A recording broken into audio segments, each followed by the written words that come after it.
Hey everyone, this is Josh from before. The video you're about to watch is a repost from a few months back.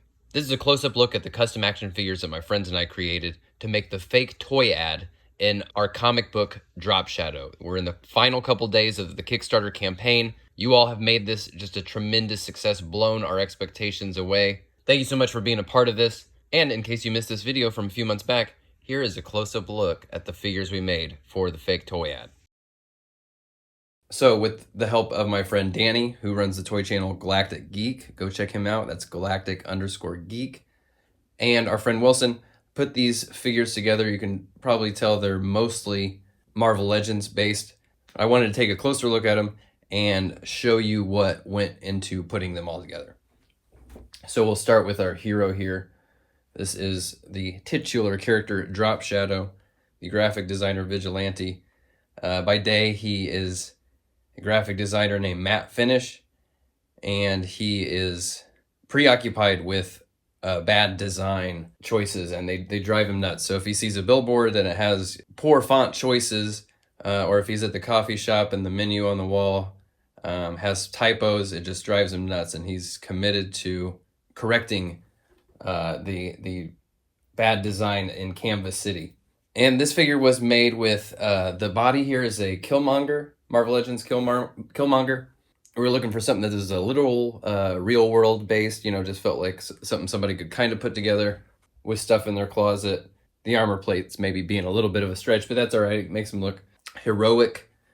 And then this is obviously a Gambit trench coat.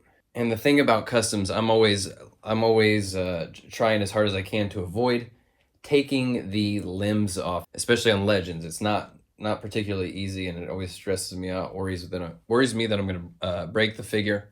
But we did that for this to give him an arm swap, and then hit him with little spackles of paint splatter. This is a Gambit head with a little piece of plastic bag over here as his bandana. Obviously, his costume is somewhat inspired by the Shadow, but we gave him this sort of Tagger style baseball cap that came from a Jazzwares Fortnite abstract, and we used the rest of that abstract character, that abstract figure, in another character. But this roller came from abstract as well. He's holding a spray can, which is actually just, if you can see under there, this is a tube. This is hot glue, a tiny thin tube of hot glue that we just wrapped with some stickers that we had and put some dabbles of paint on it like he'd been spraying with it. So that's Drop Shadow, ready to save the day. And this is his plucky sidekick, Solid Stroke. The name Solid Stroke being a Photoshop, Adobe Illustrator based sort of joke. A solid stroke being when you draw a line, you can make it solid or you can make it dotted.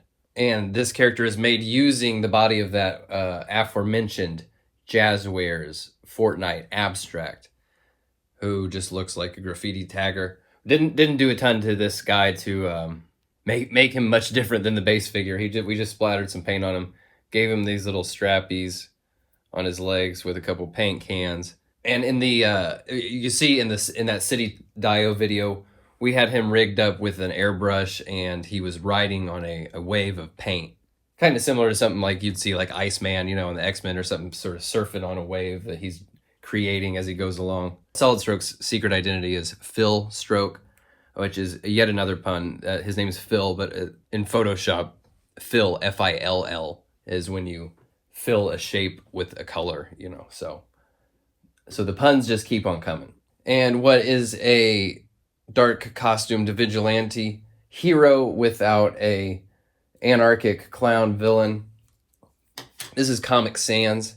If you're familiar with the infamous font Comic Sans, and you, I think, get the source of his name there, Comic Sans is kind of known for being a bad font choice, a silly, stupid font. And so we've made this character with the Marvel Legends Vulture. His ruffles here are from NECA Pennywise, and the palms are from that Pennywise as well, and they've been painted. And actually, you can kind of see these we didn't even bother to even fix on permanently or like seal, because we knew it was going to be good enough for the photos that we could just kind of cinch them on there. And this material is so gummy and bad. Like, just the paint never feels like it dries when you put it on there. If you've worked with it before, you kind of know what I'm talking about. And for this guy, we created this hair, this clown nose, and these big broad clown shoes, all out of sugru. It is a sculpting material that is it hardens. You get it out of the package, you sculpt with it, and then like 30 minutes later it hardens into this kind of rubbery material. So that's what these are made out of, and actually his paintbrush as well is made out of sugru. That's Comic Sans, the jester of JPEGs. Next up is our Catwoman-esque character, Heather Gray. She's a colorblind cat burglar who steals colors from Canvas City. See her, she wants everyone else to see things the way she does, which is a world where value and contrast are the foundation of good design. Oh, she is made with that recent Black Widow body. I think it was a Walmart exclusive, the comic Black Widow. And this is a Spider-Woman head, which I really liked because it had these glasses. And her motorcycle, I don't have a good like pun name for this motorcycle yet. It needs something like the color wheel, you know, something of that nature. But I just found this on Amazon. It was cheap, and I can't even recall the brand name, but it is extremely common. There were a bazillion Amazon returns for 1/12 scale motorcycles. We painted it silver. You can see I didn't want to deal with trying to pop some of these clear plastic pieces off. So you could see with the base green under there. But it worked well enough for our purposes. Again, we were using these for still photos, so I knew that we would we'd be able to use Photoshop if there were any kind of spot errors. So next up we have another villain here, Typeface. And if you understand that typeface is another word for a font, typeface, it sounds like a Dick Tracy or the Tick kind of inspired ridiculous, grotesque villain.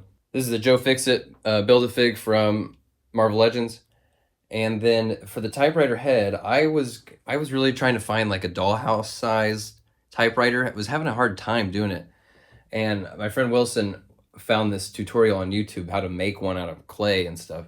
And he was really dying to try it, and he ended up being right because it turned out amazing.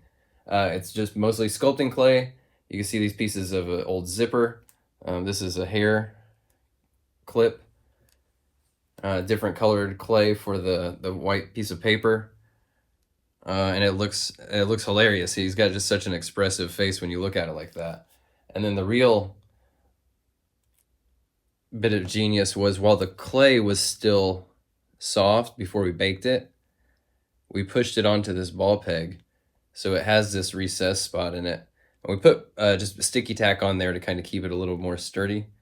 But now, put it on there, and he can move his head. Pretty badass. This guy is one of my favorites. He just turned out so cool. And then now, this cluster of characters over here, I consider these to be like the B-list villains. Quite literally, actually, in the case of this guy, who is Mr. Bees. And Mr. Bees, the idea just came about because I thought it was a really funny, stupid thing. It just sounds like Mr. Freeze, but then the idea being like bees, like the insect bees. And so I kind of forced it into the world of Drap Shadow, made him a guy who's obsessed with the letter bees. But everything else is still the same. He still has this gun that shoots swarms of killer bees. We even, added the yellow stripe against the black to kind of suggest the insect bee as well as the letter B. He's made with a AIM soldier. Found this little silly dome thing that we just threw on top of there, and it actually kind of worked. He's got some CO2 canisters strapped to his back with just rubber bands that have been Sharpied black. I think a Sharpie paint pen to put these bees on after we painted him white. I mean, at this point, I just think it's a funny character because it's like not a great idea. Just what the bees, it's not very fleshed out. It's kind of stupid. It amuses me. And now here we have our version of the Riddler. This is the Query. And I think the joke of his name is pretty self-evident. The body's made from a Marvel Legends Frogman. This head is from a wrestler. I can't think of his name right now. He just had the right look. This flagpole here is a Gambit's stick. I tried to give him this spongy paint app to be like it was a hairy, like a bear, you know. But I mean, it didn't look 100% fantastic, but it worked well enough for the photo. And the query being a concept in search engines and internet-based UI UX. The query represents sort of web design.